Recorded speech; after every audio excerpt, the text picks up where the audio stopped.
Streaming? Um, Okay, so so Kevin, we're here now. yeah, are we live? We are live. Ooh, Yo, what's up, my people? what is up? Okay. Well, I forgot to name this. Podcast number one? Yeah. Oh god, I need to do the fix symbol. Okay. So there we go. So here we are, and I Uh, have some like topics pulled up, I guess, for us to talk about. some topics. Post them like somewhere so I can see them. Okay, Just post them in like so DMs or something. the I don't first know. one? Okay, so this is kind of like the first one I have Also, is sort of, huh? in general, Kevin is asking. Who, Kevin's asking?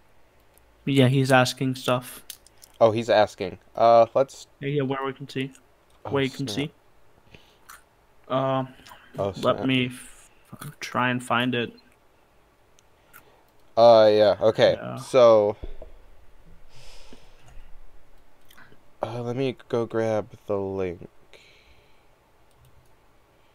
Uh, FiXT Memes podcast. boom. Okay. Oh, there's two watching. Okay, so, um, okay, that's inappropriate.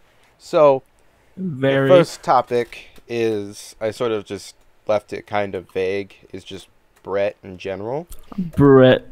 Yeah, Bret, my boy Bret from Blue Stahli, And Sunset Neon. Sons of Neon, and I've, Anti-Sleep in the new Blue Stahli album.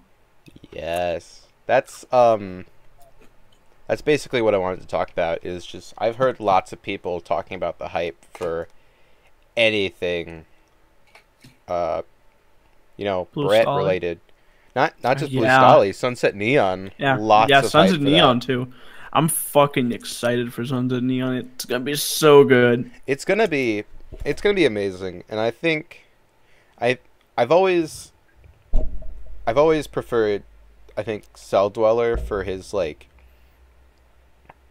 I feel like the reasons I prefer Cell Dweller is because it's not as glitchy and like chopped up. While the reason I prefer Sunset Neon over Scandroid is because Sunset Neon does have that glitchiness and was chopped up. Oh yeah, this is Uh, true. Chernobyl Blackbird is really 1,000-year-old sword. Chernobyl Blackbird is actually a 2,000-year-old sword. Yeah, It goes back before human like documentations. That's why it gets a little screwed up. yeah, sounds about right. So,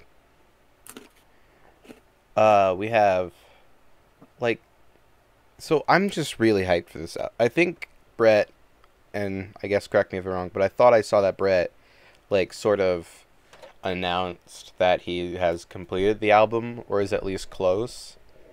But for the Sunset Neon debut album.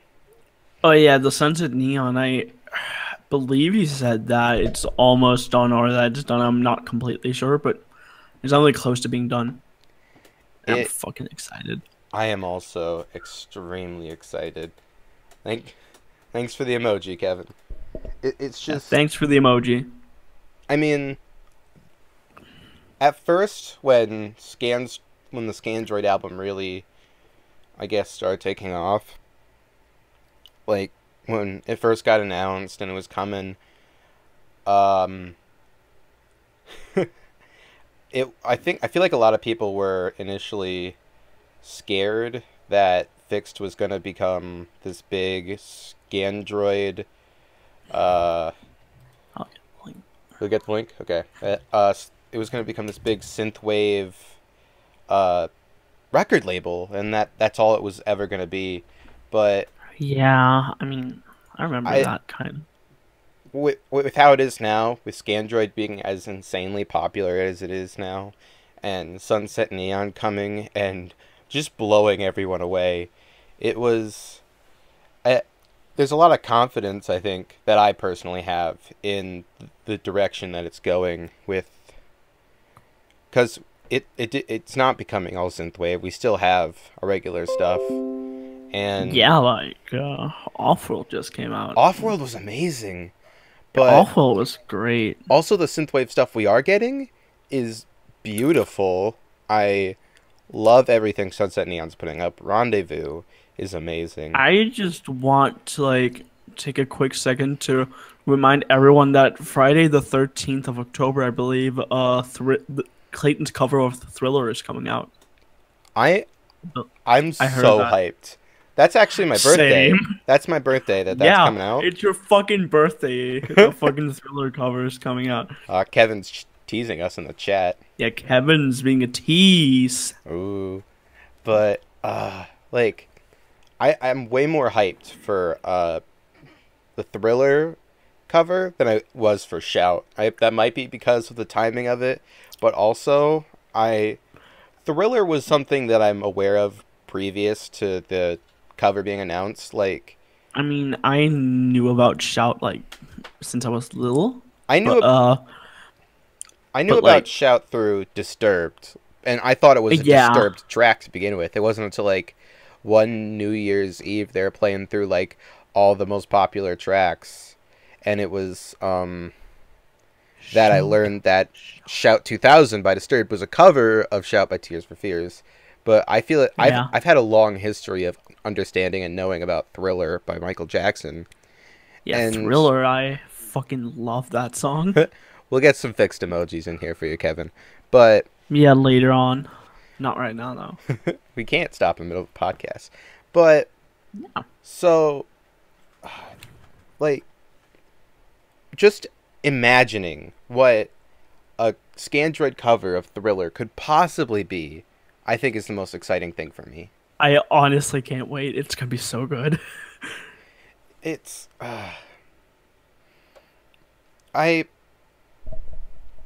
it's hard to put into words the anticipation, because we've heard what Scandroid has to offer.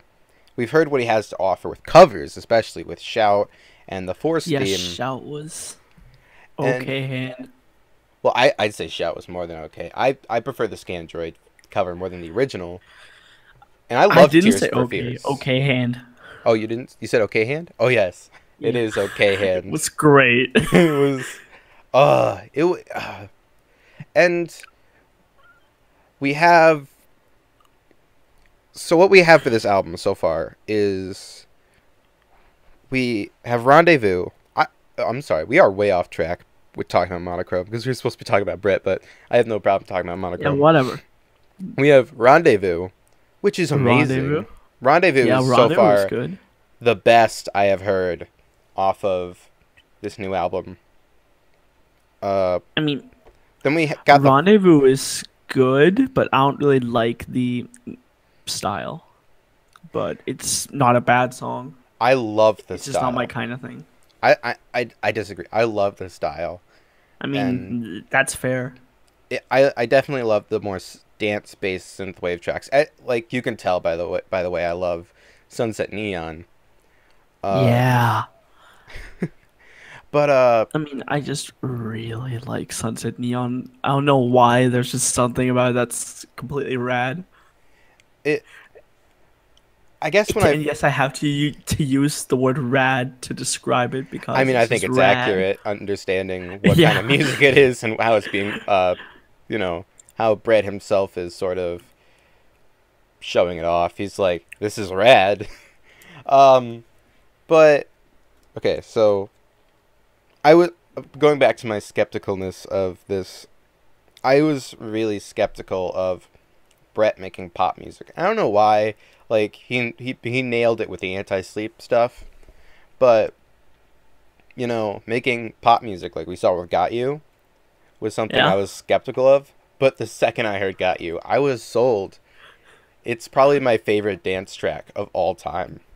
Bret is like the only like guy I know who can make pop music sound good. I mean, Like almost like the only one who currently does pop music that can make it sound good I is mean, Bret. No one else, I think IMO. the industrial pop scene is doing pretty well. Um, Yeah, like it's making really good pop music, but I mean that's although I think that the industrial pop music does take a lot of inspiration from stuff like just 80s synth pop. I think that they are two very different things, but they do definitely. make amazing pop music. Yeah. Uh, Okay, so so should we get back to on topic? I think we I think we are back on topic with Brett. We were talking about Oh Sunset yeah, we Neon, weren't we? are. Oh yeah, we were. Okay. So I guess to wrap up what we were saying about monochrome, uh, we have the Force theme. Yeah, yeah, wait, I exactly, forgot. exactly. Is NASA that Joe's actually going to and be a does song on the album? monochrome. Yeah, is fucking the Force theme going to be a song on the actual record? I didn't know. Yeah, it is. We're That's gonna have really cool. two covers on monochrome. But to answer NASA Joe's questions, yes, Aesthetic Perfection, his newest stuff, is industrial pop. A few other industrial pop artists, Nyx, William Control. Empathy Test if you like slower stuff. A little bit reminds me of Off World. Um, and Nightclub makes industrial pop that you'd imagine would be played in a nightclub. Uh, so yeah, industrial pop, aesthetic perfection. I'd say is the founder of industrial pop. He really nails it, and he basically created it. Um. So yeah, back to Anti-sleep. Anti-Sleep Volume 4. Um, Yeah, I okay, it's I'm not a really big good. fan of the instrumental stuff, but the thing about uh Anti-Sleep Volume 4 is it never feels like you're listening to instrumental music. It doesn't. Are you eating chips? Yes, completely professional. Oh my god.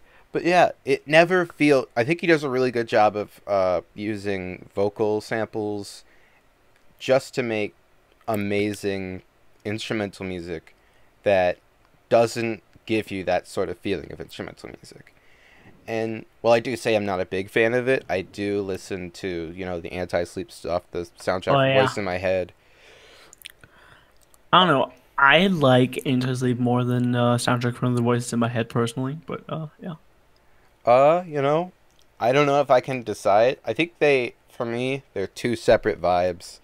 I think they Yeah, both try to definitely. accomplish the same thing of making stuff that's made for, licensing, but they're Yeah, so amazing and they're so perfect for what they're made to do.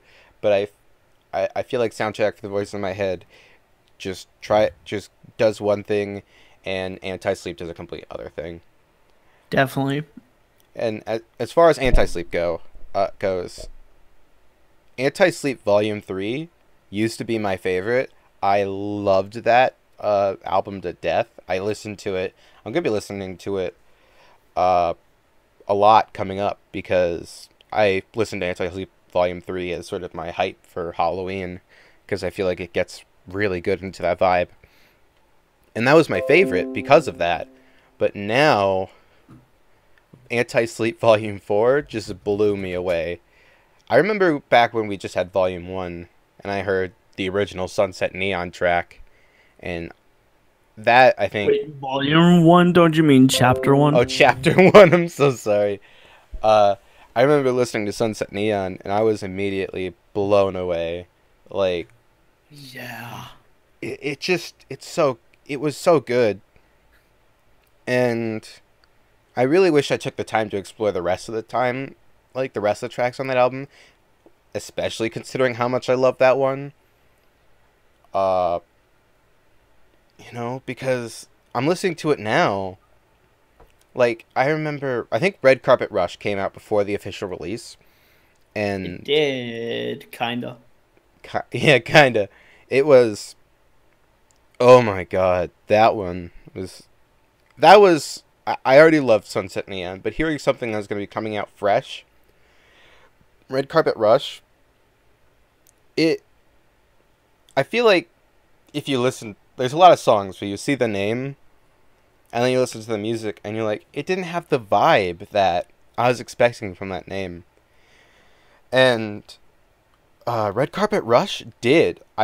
It did have that vibe that I was expecting when you hear the name Red Carpet Rush. You listen to Red Carpet Rush and you're like, that's exactly what I thought this would be. Yet it still manages to surprise you and throw you off your guard. And Yeah. I love that that saw lead he has in there. That's a saw, right? Yeah. Yes. I'm pretty sure it's a It's saw. actually called Red Carpet Rash, but we had a typo. I like that. I like that.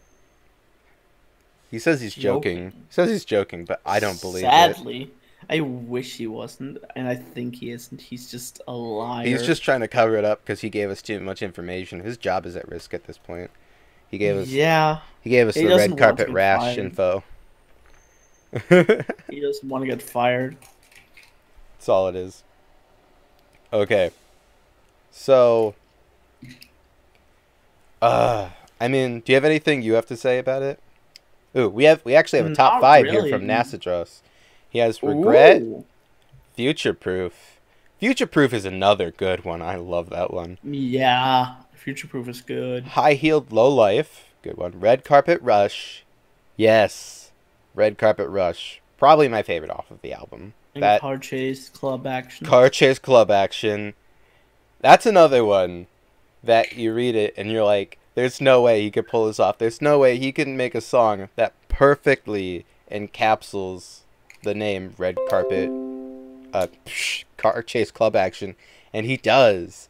It sounds so perfect for the title. CL Chase Club Action. That's good. Actually, I want to say, Yeah? I really like Headshot. You know, Like, I really, really, really like Headshot. I don't know why. It's so good. Headshot was. I think it was nice to hear something guitar filled from Blue Stahli after. Yeah, Like, I kind of miss, like, some more heavier stuff from him. I'm definitely enjoying the more electronic based stuff that we're getting right now. Yeah, I'm But enjoying it, but I like the heavier stuff more personally. here in Reload, I think Reload kind of reminds me of Mick Gordon Doom soundtrack type vibe. Yeah. Dude, I'm expecting you could make a Doom compilation to that song. It fits. Um, I just new Blue Stahli album. That's something that Bret Oh yeah, the mentioned new he Blue was Stahli putting it. album. Huh? Oh yeah, the new album. The new vocal album. That was something that Bret sort of talked about. He mentioned previously to the whole Sunset Neon becoming his main focus. I recall in Ask Blue Stahli, he was talking about how he got together with Clayton and they were putting some lyrics together and they were trying to piece together this brand new vocal Blue Stahli album, if I remember correctly. And do you think that's something we can expect next from him after Sunset Neon? Definitely, I'm pretty sure that's what's gonna happen afterwards. Yeah, I guess I'm also curious, where's this gonna go? Uh, I think out of the two vocal Blue Stahli albums that exist, I've heard the majority prefer The Devil. I personally prefer Blue Stahli. I think both are amazing. Um, I'm like kind of torn between those two. I love both albums, and I can't just choose one. yeah, it's it's definitely difficult, but and it's also hard to compare them because you have two different things. Because one, like Bret has said in the Devil commentary, I think it was, he said that on one hand, Blue Stahli was about screaming and loud vocals, and a lot of people love that. And then on the other hand, um, you have the I Devil. don't know what the fuck just happened there, but I noticed you It sent me. said there was an outage, There's an outage. apparently. And now Whoa, you okay there, dude? yeah, I'm okay. Yeah, Okay, but okay. continue. So, and then on the other hand, you have the devil, which is more like guitar and like heavy guitar, rather than the more heavy vocal bass type idea he was going for previously to you know previously to the devil. Yeah, Have you actually listened to the devil commentary? I have. It's been a while though. I listened to it when it came out.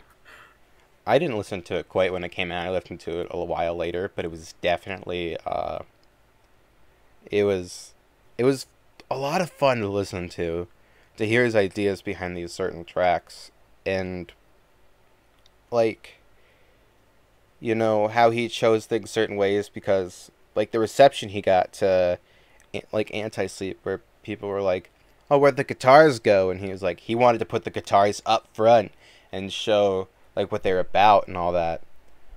um Yeah, I remember that. One thing that I I didn't really like about it was the fact that the commentary was really short compared to the earlier commentaries like both Bret and Clay had done on the chapters or singles back in the day.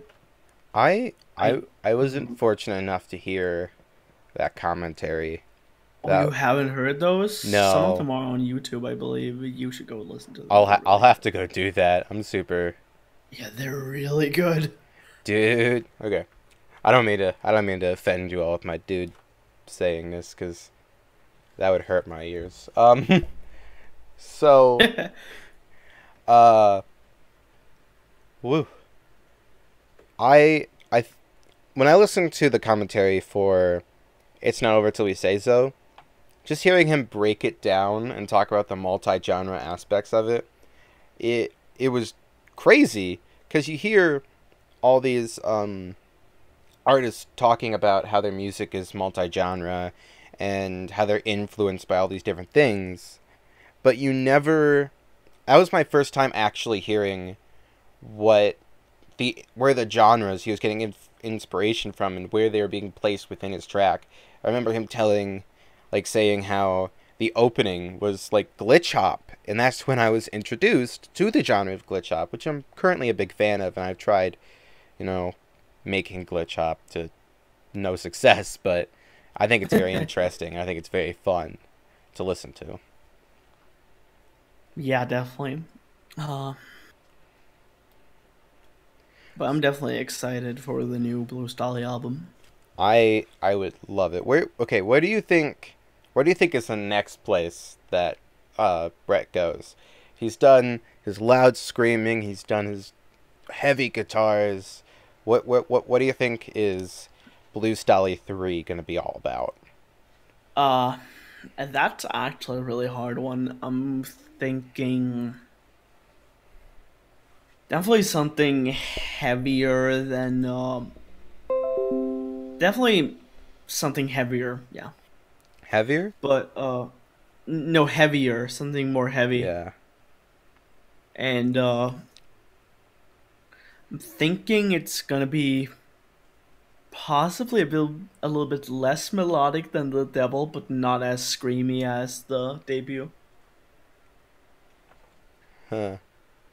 Well, That would maybe he might even go take some influences from back in the Vox's days. I hope so. that'd be interesting. Like a pure Yeah. industrial Blue Stahli album. I'd love that. I I'm Yo, not imagining. pure industrial, but like some Oh yeah, like not some pure influences industrial, but from Vox. a lot more influence than we've seen in the past. But if you go to his Yeah. Wikipedia page, they call him industrial metal, electro industrial already, Yeah, and I I mean, think but that's fair. how accurate is Wikipedia? I mean, you can ask Clayton on that one. It's very inaccurate. Uh, Yeah. so I think, I was thinking, okay, so the contrast that was, like, I think it goes back to industrial, what you said, I don't know if you said that, or if I just took that out of what you said, but you know, the I didn't contrast. necessarily say that, but yeah, I'm sorry. Um, it's cool. the contrast between when Clayton was working on both Scandroid and Machines of Our Disgrace at the same time, and is that something that I think it's something that probably helped him throughout the creative process because we had two amazing albums come out within like a Yeah. month of each other, and Yeah, that just was crazy. Like November, December last year was yeah. Last year was a wild. crazy year. Like we had a lot of great Yeah. stuff coming from FiXT.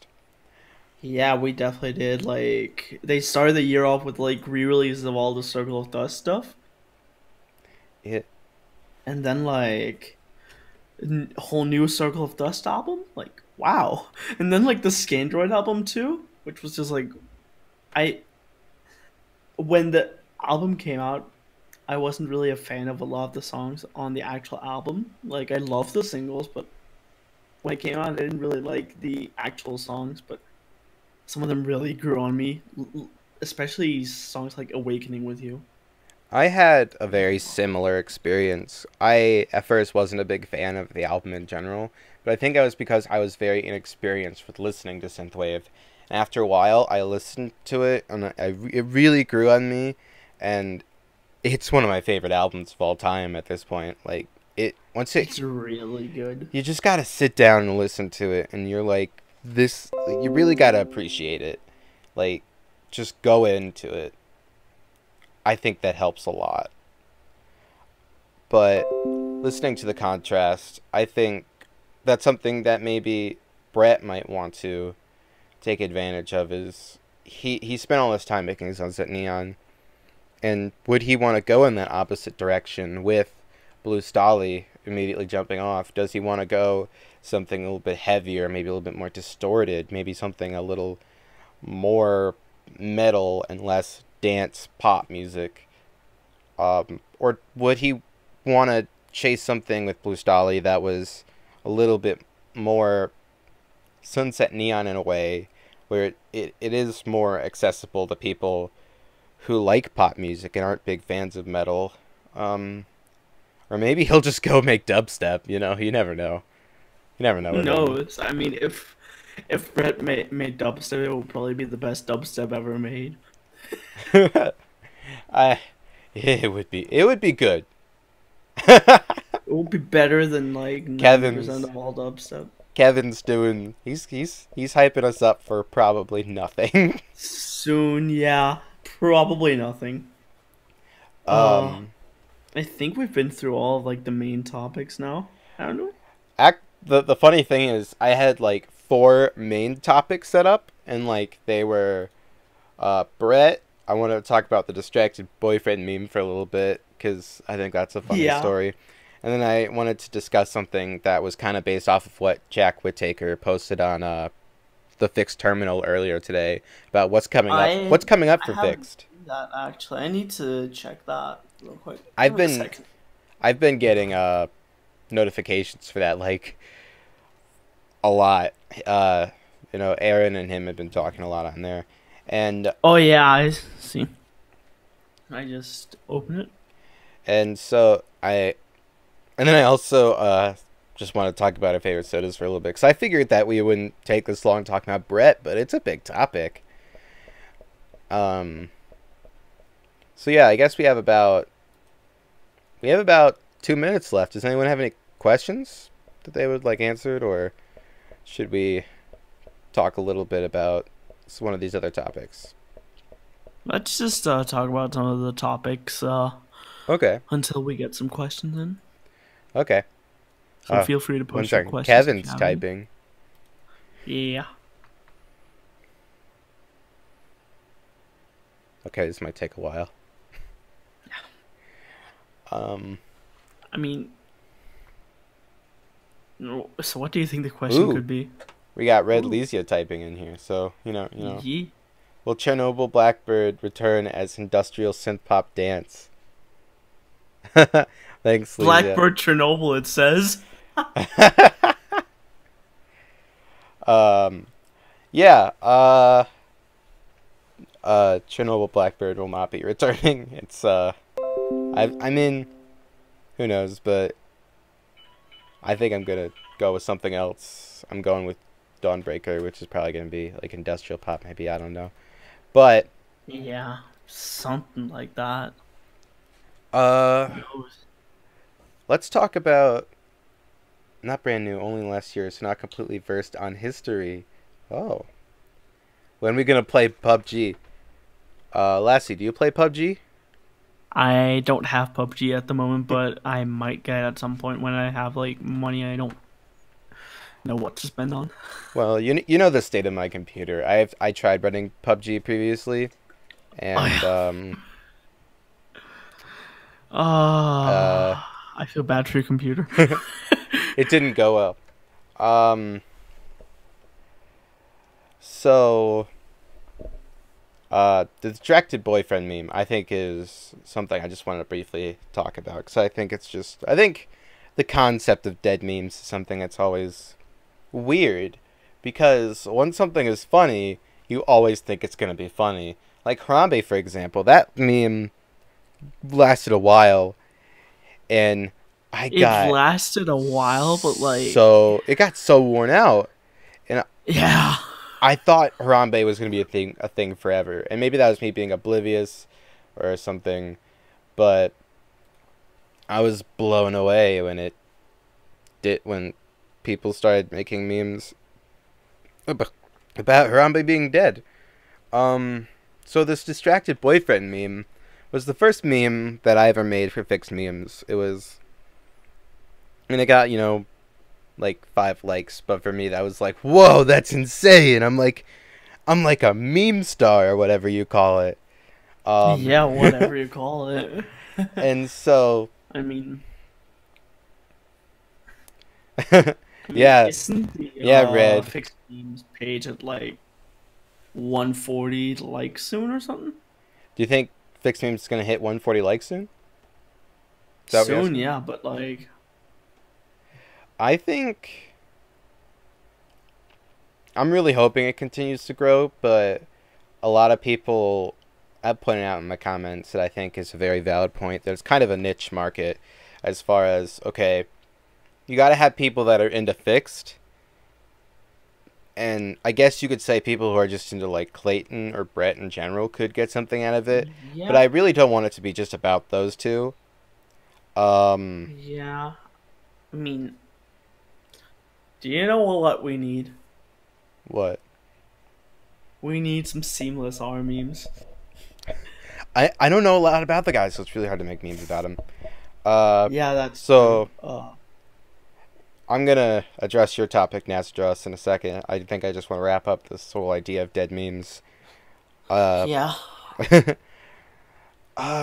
so the it's always weird to me when a meme dies, but I guess there's sort of a metamorphosis, like an evolutionary pattern to how these things die, and I think I've kind of picked it up. And you kind of have to if you want to become, not if you want to become, but if you want to make quality memes, you got to know what's going on. So, like, memes are kind of born mostly in the subreddit called meme economy, r/meme economy, and they're either born there Yeah. or like within a few minutes of inception someone puts it there, and from there it Yeah. kind of sees if it gets popular or not. And the real test if it gets popular is if variations are posted onto r/dank memes, and from there it generally spreads throughout the internet. And that's kind of what happened with the distracted boyfriend meme. Is it started off with r/economy, went to r/dank memes, and then spread throughout the internet. And lots of businesses picked it up, which I think is part of the reason it died down so fast, because it grew so fast. Lots of businesses started taking advantage of it, and like Denny's, I think, is one of them. I And mean, they're usually quite hip with the memes. Like, but they did it so late, and by the time Denny's was making like hit memes about it, r/meme economy was making memes, making fun of that meme, or calling it like a dead meme. Like they'd make memes where like the girlfriend that was getting stared at was a new meme format, and the girlfriend that was getting ignored was like the original, like the distracted boyfriend meme. But it's dead memes was just I think it's a sad thing. Like the elf on a shelf meme. I never really was a big fan of it at first, but I was like, it's kind of a hit. I think I should, at least try to make a meme out of it. But I never got the chance to because within like 2 days, like 2 days max, it was dead. People were hating on it. It was a dead meme. And people might still Yeah. find it on Facebook, but I'm like, I don't want to take advantage of people who have no idea what they're doing. Like I don't want to take advantage of the people on FiXT memes and assume that they're like some stupid, like out of touch people by making some stupid out of touch meme. Uh, Yeah. so I didn't even try. Like at the moment, do we even have like a meme that's hip right now? Uh, Like at this very moment? okay, Like like like a really big meme? Because I'm not sure. there's not a ton of big memes. I can go and so I'm gonna give you like a little bit of insight onto how this kind of works. And By a top tier meme lord. so basically I make memes and I schedule them. And I have memes scheduled all the way to October 9th. And I have a meme planned for October. Like, there's a gap between October 9th and October 13th. Because I have a meme specifically meant for the day of October 13th. And if I make a meme that's a little more relevant, like, as in right now, which is what I did for the Ted Cruz meme that came out, like, yesterday, maybe. What I do is I just mess around with the schedule. So as far as making hip memes, I kind of avoid that. Unless it's like really hip, then I'm like, okay, then I definitely want to incorporate it. But I have stuff like a Rick and Morty episode that came out like 2 weeks ago. I have a meme of it. I have Owl Turd Comics like memes being used as a format. Thanks Kevin. Thanks for the bling noise. I have all these. I have an Alex Jones meme about Scandroid, which is great. So as far as like making my memes relevant, like if I have any hip memes, not really. Unless a meme is really popular, I'll schedule it in like tomorrow, so that it comes out when it's still at least relevant. Yeah, just to get the views, you know? It's not really for the views. It's just like it's just something that's fun to meme about when it's recent, and so you wanna Yeah, true. meme it. You wanna meme it recently, and it's just about doing it right rather than doing it good. But so yeah, I think that's really all I have to say on the topic. Moving on to, I think we'll answer Nazajos' question. If no one else has questions, we'll just end it right here. So, what song do you think is the most underrated Scandroid song? I want to hear what you have to say. I'm actually going to pull up Scandroid. So should Right we all here. just respond to that question? Yeah, I want to hear what you have to say first. I don't really know if I think there's a really underrated Scandroid track. Because there are a To be lot of completely amazing honest. Scandroid tracks, and I think all of them sort of get the reception they deserve. Yeah. I think I think if there had to be one, and Yeah, I might, exactly. Does Scandroid have a single underrated one? I think if there had to be one, and I think this might be a little bit biased because I am such a big, because I am such a big industrial fan. I think if there had to be one, Robots? yeah, it'd be Probots and Robophobes. I love that track. I love the Daniel Deluxe remix. I love everything about that track. It is an amazing song. I like that song too, yeah. And Adam and Eve. Adam and Eve is an amazing. I want to make more Adam and Eve memes, but I don't want to meme it to death because it is a synth-sexual song. I couldn't really get super into that track. I don't know why. Adam and Eve. Yeah. See, it's a slow song, But Breakout was really good. It's a slow song, but that's kind of why I like it. Is it's sort of this Breakout was good. slow, like sensual song, I guess. Uh, it was very slow, and I'd use it to go to sleep, and that sounds bad, but a lot of Clayton's music is like especially in Off World, I use it to go to sleep because it is amazing music. Um, Yeah. so Connection, I think, is another kind of underrated one. Connection is pretty good, yeah. Yeah, it's a great one. And I think the singles are the one that gets the most attention. The singles and the covers. I think anything that was released on the album doesn't get a lot of attraction. Unless you can think of another, like an example of how I'm wrong, because I'm probably not.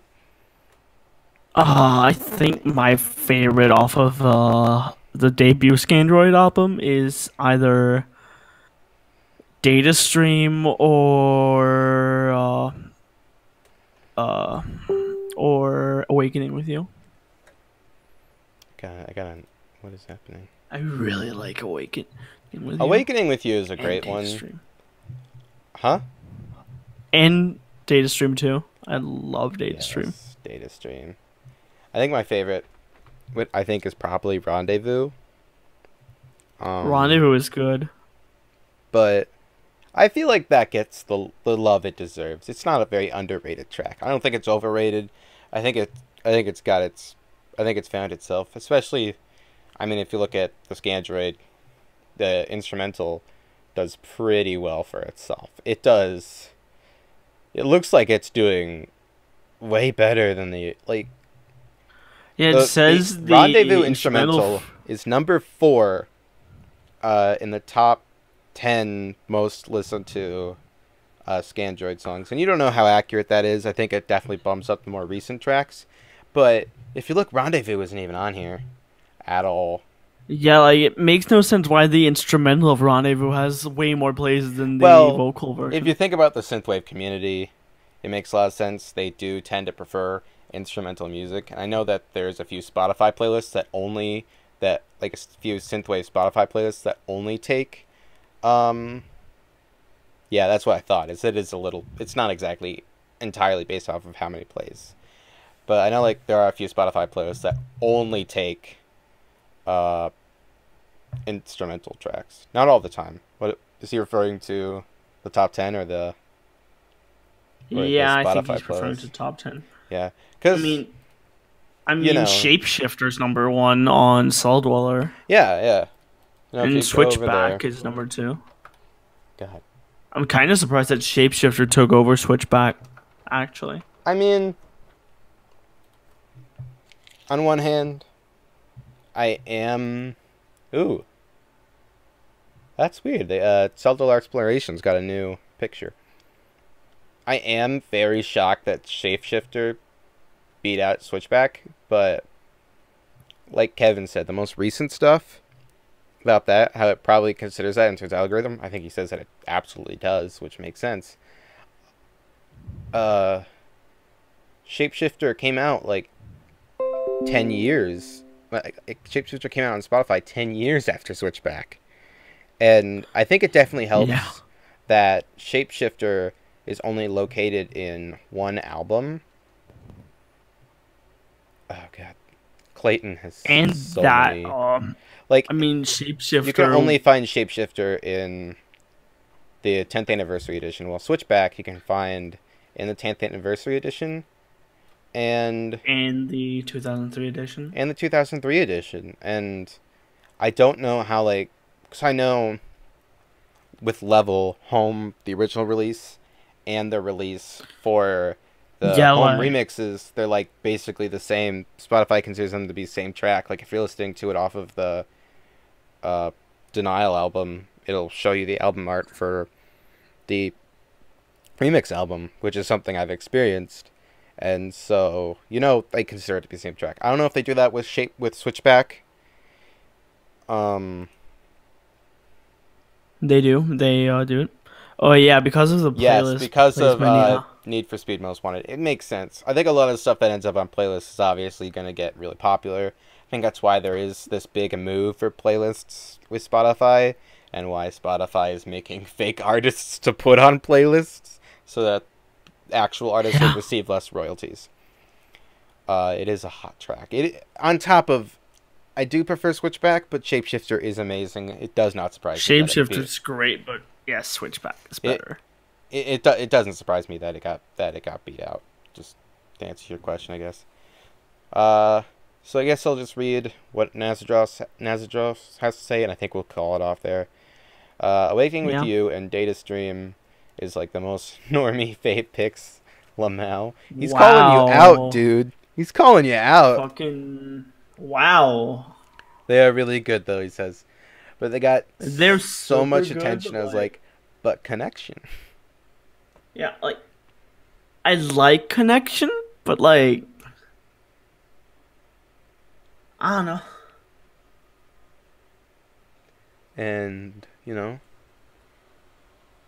to be honest, Shapeshifter brought me to Cell Dweller back in 2005 when it came out. That's a hot story straight from Kevin. I wish I could say the same. I played Need for Speed Most Wanted, but I didn't get into Cell Dweller until like 2012, I believe. Dude. So I think 2011 or 2012. I think we're going to call it right here. I think that this was, I guess, interestingly enough, a success. Yeah, like which this surprised was me. Fun to do. I mean, thought we could do this again some other time. Yeah, and maybe we can get a third person. I was actually looking for a third person. I even contacted somebody, and they had to decline. I think it was due to, like, the timing didn't work for them. But I'm definitely, you know, I'd love to do this again. I'd love to get new people on here. We could, like, try and discuss a date or something. Yeah, we could try and discuss the date, and we'll post it on the Facebook page when we get the time. Sorry for going about, like, 17 minutes over. God. Thanks, Kevin. I guess I'll end it here. Who could we try and bring on? That's what I'm thinking now, but we'll discuss that afterwards. Yeah, we'll discuss that later. Yeah. See ya, peeps. Have fun. Take care.